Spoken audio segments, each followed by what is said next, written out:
Support comes from Missouri Forest Products Association, committed to sustainable and sound conservation of the state's forests, which support more than 41,000 Missouri jobs, resulting in a $10 billion industry. ChooseWood.com. Welcome to St. Louis on the Air. I'm Sarah Fenske. Nate Burrell is best known for his images of musicians. He's shot concerts, intimate glimpses of musicians' lives backstage, and striking portraits. His work graces Pokey LaFarge's album covers, as well as local musicians including Beth Bombara, the Sydney Street Shakers, and Kevin Bowers. But these days, music venues are closed and portrait sessions are very difficult. And so Burrell turned to a new project. It's a photo series he completed in a 2-week sprint late last month, and he calls it COVID Days. He joins us today to discuss this photo series. Nate Burrell, welcome to the show. Hi, Sarah. Thanks for having me on. Now, you shot a diverse group of people for this project, but you had a very certain idea in mind of why you chose them. What was it? Yeah, the people that I was working with on this project, I wanted to look at people who basically provide community in one sense or another. A lot of these folks are either businesses, actual brick and mortars that provide the space for community to unfold. And many of the other folks are creative makers themselves whose end result and talents and their work creates community through coming together to look at the mural or to go to the gallery opening or to go to the concert. So it's a lot of people who are either business owners or businesses themselves. And it was a great look at so many of the creative people in our city. I know you have a lot of connections down on Cherokee Street, and it seems like those really came in handy with some of the people you were able to land for this series. Yes, absolutely. I actually live in the Cherokee area, and when taking on a project like this, there's so many avenues that you could go through. I mean, we're a community of, in the greater St. Louis area, 3 million plus people. That's a lot of options. And I thought, given the circumstances and the limitations that society is, that we're all going through with it, I thought it was best to work from the people that are the closest to me. And I can literally walk out my door and see half of these businesses within a 10-block radius. So give us some examples. What are some of the businesses or creative people that you were able to feature in this? In this series, it ranges from business owners and coffee shop owners and bar owners. So in the Cherokee area alone, I start my mornings a lot at Mud House, and I know a lot of people do. And so, I went down to the Mud House, or I walked across the street to Yaki's on Cherokee Street. I spoke with the recording artists over at Native Sound. I talked with artists that I've worked with in the last year, Jack Grelly being one of them. He's a musician who was getting ready to release a record and tour Europe, and then America, and all of this stopped. So I was able to see those people and talk about their stories a little bit, and they were very generous with being vulnerable in front of a camera, and they showed how strong the community is by doing that. In my opinion, that's a lot to put out there. And all of these photos are so striking. But I think what really makes it so clear, the moment in time that we're in, you didn't try to do anything tricky where you're shooting them, you're right up in their face and somehow did it without masks. You shot everyone wearing a mask. How did that affect your work as a photographer to know that you weren't going to be able to see half of people's face and with it, their expression? Well, it is different from how I've photographed previously, but I don't usually work in a big team. I'm more of a documentary-style photographer, so I don't carry many lights and things of that nature. So I was able to be nimble and keep my distance and use basically a telephoto lens. And using the masks, I personally am one who is trying to be cautious during this time as a preventative measure for myself as well as those around me. And so I did ask the people in the photographs to do the same, and everyone was more than happy to. But as far as the expressions, Sarah, the eyes tell it all. If you scroll through these 46 images, there's 79 people in the frame, ranging from 10 months until much older than that. And they're all looking directly in the camera. And their stories are being told by themselves right there. I was just there to capture it. Yeah, I think what makes it so powerful is those masks focus. They force you to focus on the eyes in the way that in a normal picture, we have so many different choices of where to look. This really kind of like zooms in, and it seems like there's some intensity that goes with that. Were you thinking on the front end this would be the net results, or were you as surprised by it as some of your subjects? I was very surprised. I wasn't sure what shape this would take, to be honest with you. Again, it's unparalleled times, and the people in the frame, yes, they're hopeful and they are digging in, and they're being steadfast in the face of so much diversity.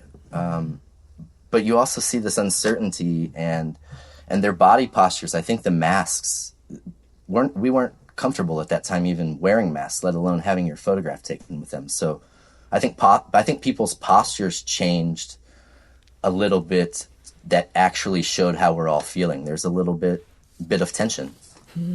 And you can see all these photos if you're curious to hear about what we're talking about.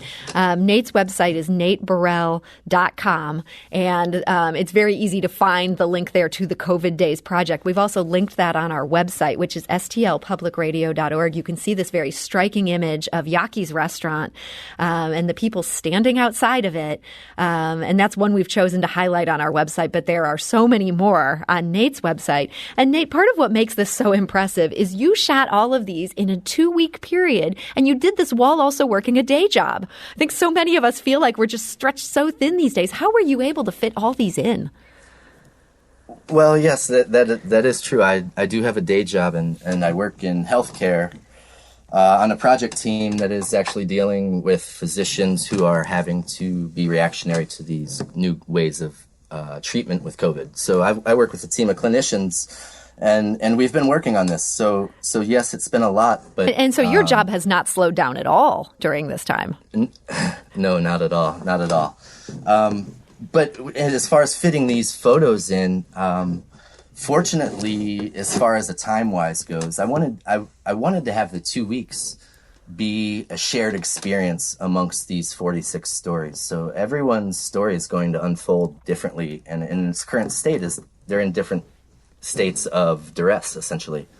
But having a specific 2-week period allows that shared time frame. Everybody had been quarantined roughly the same amount of time. Mm-hmm. Their businesses had been closed roughly the same amount of time. So that firm 2-week period is just a nice snapshot of what this community looked like.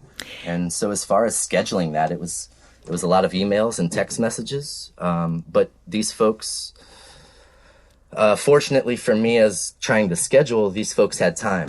But unfortunately for them, that's because they weren't able to open their doors. Mm-hmm. So, Nate, you now have all these photos up on a website. I know they've gotten a big reaction online. People have been sharing them on social media.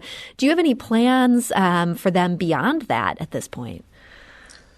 I do. I think for now the photos, we're still in the middle of this. So the photos are still taking their own shape. They're just now being seen in a collection, and it's literally like looking through an entire section of a community. But in the future, I plan on showing these images in print format on walls, all together, not a subsection. This is one body of work. This is one community being represented.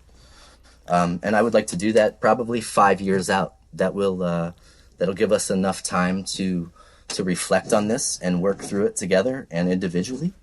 And then 5 years from now, I would like to look back and see what these photos actually mean then after time has done its own little trick. So do you think when we're looking at them as history, recent history, but still history, we might feel about them differently than we feel about them in this moment in time? I would absolutely think that's going to be the case, just in the mere reality that there's a chance some of these buildings won't be in operation as they are now. Mm-hmm. So many of these businesses, yeah, I mean, these are not places that have a large margin or anything like that. This might be sort of the end as opposed to the beginning. It could be that. It also is a new jumping off point. If you look at the photos, the one thing I do see is, yes, there's uncertainty, but there is a lot of pride in every one of those photos. And, living here, as we all know, St. Louis is a proud community. And these folks that are representing themselves and their businesses and their peers that weren't able to be included, there's a proud element to this that is just that is what's striking to me, and it's inspiring and encouraging. And we may not know certain businesses the same, but they may just have to do things differently. But I think that the 46 to 79 people that are in here, I think they all are willing to roll up their sleeves and work through it. And I think they'll be great to look at in 5 years. Well, I look forward to that day, and I hope we'll look back on this as sort of a blip in happy lives as opposed to the moment where everything unraveled. I'm just, you're giving me this sense of this perspective here where I realize this could go either way. So, Nate Burrell, I want to thank you so much for joining us today. Thank you, Sarah. Thanks a lot. And that website, again, is nateburrell.com. We have a link on our website, which is stlpublicradio.org. I want to encourage you to check out those photos. They're just really striking. This is St. Louis on the Air on St. Louis Public Radio, 90.7 KWMU.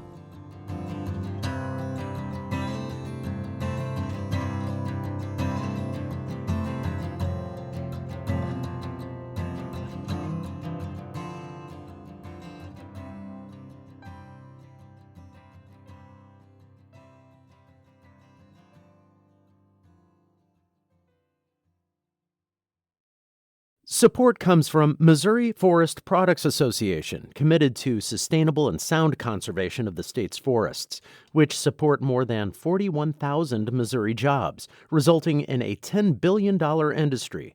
ChooseWood.com.